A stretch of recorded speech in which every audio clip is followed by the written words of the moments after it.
England और भारत की अगर हम कंबाइंड प्लेइंग 11 बनाए टेस्ट क्रिकेट की 21वीं सदी की, तो वो कैसी दिखेगी? कौन होगा ओपनर? 3 नंबर पे रूट कर रखें या फिर रखें राहुल द्रविड़ को, केविन पीटरसन को रखें या फिर रखें विराट कोहली को। अब अश्विन को तो रख लेंगे, पर स्टुअर्ट ब्रॉड का क्या? क्या 2 स्पिनर्स रखने चाहिए? किसको रखना चाहिए, किसको छोड़ना चाहिए? चलो भैया, एक आज मजेदार एक्सरसाइज में ना इंडल्ज करते हैं। नए फेसेस, नया लीडर, क्या इंडिया जीत पाएगा?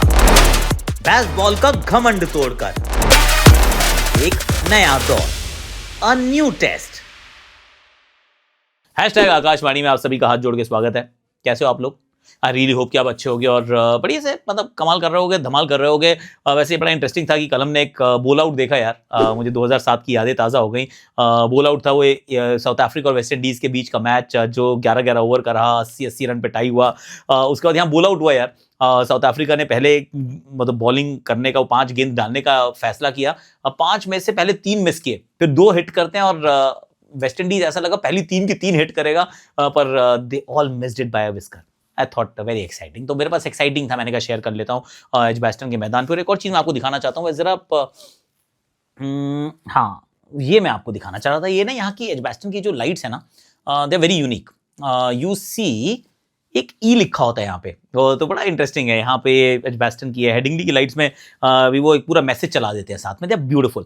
बट एनी हाउ, जब हेडिंगली जाऊंगा तो वो भी आपको दिखाऊंगा, चाहूंगा मैं अगले हफ्ते संडे के दिन। पर मैंने कहा चलो अब जब एक्सरसाइज कर रहे हैं, थोड़ी सी फन की एक्सरसाइज है, क्योंकि मैच के बीच में समय बहुत ज़्यादा है and we need to talk about something. कल हमने सिराज की बात की थी। I hope you watch that video and I hope you have already subscribe to the channel, क्योंकि सब्सक्रिप्शन रेट थोड़ा नीचे जा रहा है। ये मैं थोड़ा देख के बिल्कुल मैं नाराज हूँ इस बात से कि भैया क्या कर रहे हो, थोड़ा सा आओ जरा, दिखाओ जरा प्यार मोहब्बत। पर चलो जरा शुरू करते हैं, जिसमें बात करते हैं सबसे पहले तो ओपनर्स की, कि ओपनर कौन होने चाहिए।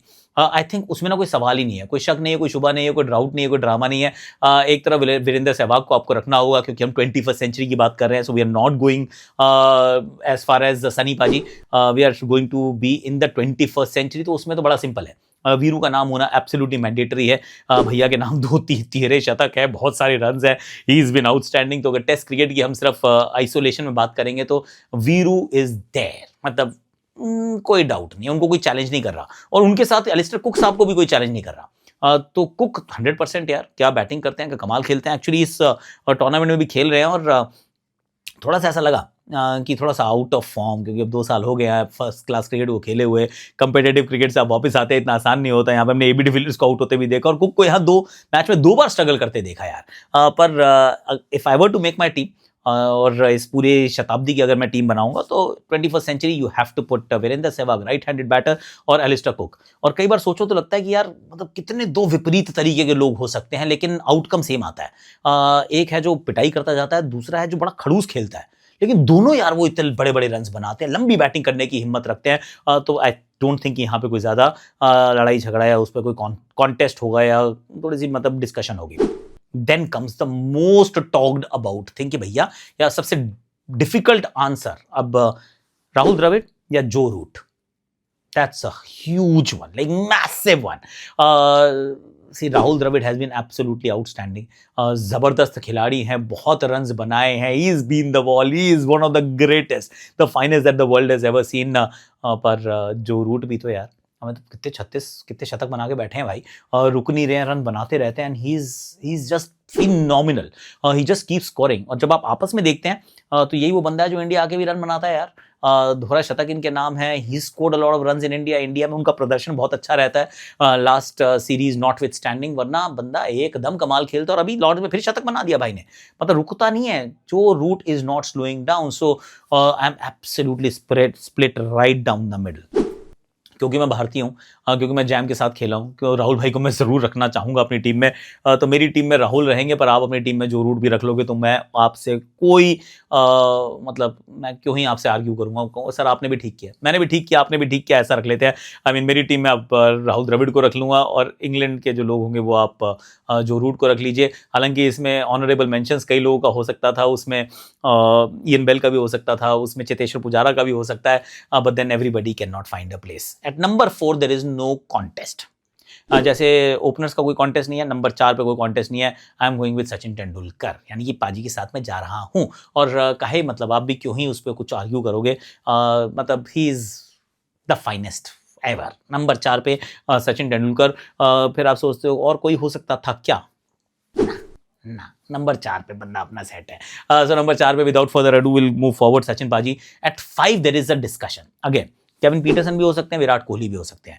Kevin Pietersen, Virat Kohli, I mean if you are an English person you may want to go with Pietersen, क्योंकि वो भी गेम चेंजिंग है, एक once in a generation kind of cricketer है। भारत में आके भी रन्स बनाए हैं, भारत के खिलाफ भी रन्स बनाए हैं, और स्पिन को बहुत अच्छा खेलते थे। पर then there is Virat Kohli यार, आई मीन विराट कोहली, कैसे ही आप विराट कोहली को छोड़ सकते हो, आई डोंट नो। तो नंबर 5 पे आई am going with Virat Kohli. अगर अगेन जो मैंने बात जो रूट और राहुल द्रविड़ साहब के बारे में की है, वही अगर आपको लगता है कि केविन पीटरसन और मैं विराट कोहली के बारे में करूंगा कि नंबर 5 पे अगर आपको लगता है कि KP is better and not VK, you can go with KP, but I am going with VK. तो मैंने विराट कोहली का नाम रखा है एज माई नंबर 5।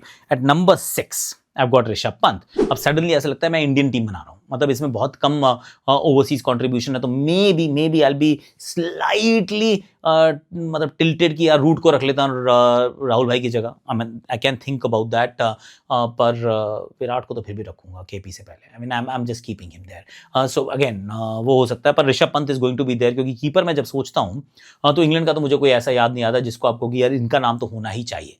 इंग्लैंड के अच्छे कीपर्स आए हैं जो कि they have been good keepers, पर कीपर एज अ बैटर, मतलब इतना अच्छा बैटर नहीं है, कांट पिक एनीवन एल्स, तो it has to be Rishabh Pant. At 7 I have got Ben Stokes. यहाँ बेन स्टोक्स का होना मुझे लगता है इंपेरेटिव है। यहाँ पे टॉसअप क्या था, यहाँ पे इंडियंस के साथ नहीं थी, यहाँ बेन स्टोक्स और एंड्रू फ्लिंटॉफ के बीच में एक टॉसअप था 21st सेंचुरी में। Flintoff is wonderful, he is been absolutely outstanding, मतलब बहुत हैवी बॉल डालते थे, बहुत तेज डालते थे, he was that warrior, that fighter. I mean 2005 की एशेज कौन भुला सकता है, पर Ben Stokes the man for big moments. और इंग्लैंड के दृष्टिकोण से देखें, अब फास्ट बॉलर ऑलराउंडर के रूप में देखें, 21st सेंचुरी में we have nobody who can compete, मतलब जो उस स्तर की क्रिकेट खेला हो। और इंग्लैंड में भी I think he will pip Flintoff to the post, so I am going with Ben Stokes, and of course you can also go with Ben Stokes. उसके बाद मैंने रविचंद्रन अश्विन का नाम रखा है। अगर मैच हो रहे हैं इंग्लैंड में, तो अगर तो इंग्लैंड में मैच हो रहे हैं तो रविचंद्रन अश्विन, सिर्फ एक स्पिनर के साथ खेल रहा हूं मैं, रविचंद्रन अश्विन रखा हुआ है।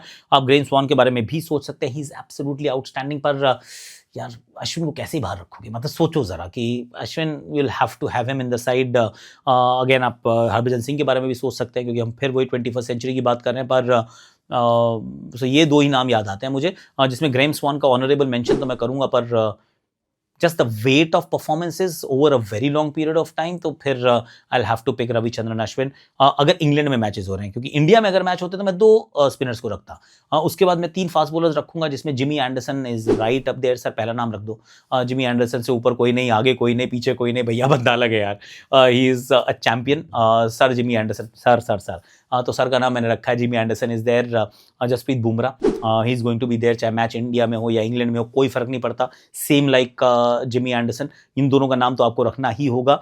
एट नंबर 11 अगर तो मैचेस हो रहे हैं इंग्लैंड में, जहीर खान के बारे में सोचूंगा, पर स्टुअर्ट ब्रॉड को रखूंगा। तो यहाँ मैं स्टुअर्ट ब्रॉड को रखना चाहूंगा, क्योंकि of course he is a phenomenal bowler in these conditions. India में भी, पर इंडिया में आई नीड अनदर स्पिनर, मैं 3 फास्ट बॉलर्स के साथ नहीं उतरने वाला हूँ। तो अगर यही जो मिक्स्ड का टीम जो है, अगर ये इंडिया में खेलती है, तो फिर मैं रविंद्र जाडेजा का नाम रखूंगा, और फिर सबको एक एक नीचे कर दूंगा, कि मतलब नंबर 7 पे जब मैंने रखा स्टोक्स को, नंबर 8 पे I will have Jadeja, number 9 पे आई विल हैव अश्विन।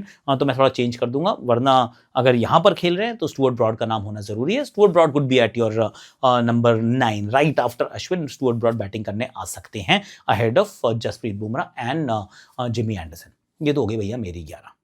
आपको कैसी लग रही है, do let me know in the comment section. आपको मैंने बता दिया कहाँ का मेरा थोड़ा दिल का स्प्लिट था केपी वीके में।